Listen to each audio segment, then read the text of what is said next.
loin du tumulte médiatique, Claudia Cardinal semble profiter d'un repos bien mérité, entourée de ses proches.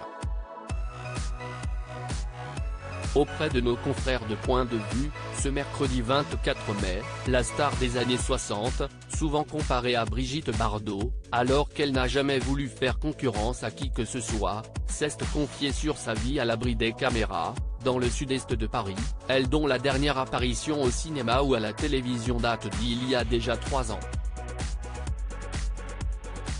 Interrogée sur ses projets actuels, la star italienne longtemps boudée par Catherine Deneuve a expliqué vivre désormais plus près de la nature dans une belle demeure près de Fontainebleau.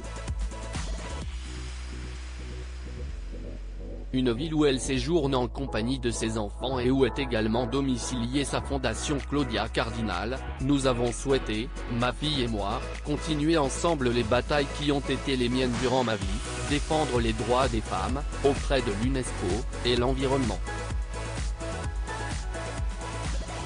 Cela constitue dorénavant ma priorité, a expliqué l'ex-partenaire de jeu d'Alain Delon et de Jean-Paul Belmondo. Une vie qui semble désormais loin des plateaux de tournage, mais où il arrive encore à l'actrice de se confier parfois aux médias qui la sollicitent. Claudia Cardinal, ces hommes qui ont marqué sa vie. Claudia Cardinal, était-elle la maîtresse de Jacques Chirac? Elle donne sa version des faits.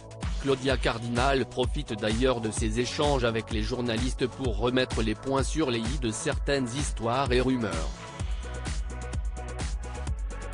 Longtemps, l'actrice s'est notamment vue prêter une relation cachée avec le président de la République Jacques Chirac. Une aventure extra-conjugale pour le président qui aurait connu son apogée le soir de la mort de Lady Diana à Paris, où le président a longtemps répondu aux abonnés absents, les rumeurs de l'époque racontant alors qu'il avait passé la nuit avec Claudia Cardinal. Faux et archi-faux, selon la principale intéressée, dans un entretien qu'elle a accordé au journal italien Corriere della Sera en janvier dernier, Chirac était très gêné à cause de cette rumeur. Il m'a écrit une lettre, que j'ai gardée, dans laquelle il s'en amusait. Mais il m'a aussi écrit qu'il était flatté, avait-elle alors confié, ajoutant qu'il n'y a jamais eu de relation amoureuse entre elle et le président de la République. Reste ce mystère sur où était le mari de Bernadette Chirac, cette fameuse nuit du 31 août 1997. Crédit photo, Guirec Bellac.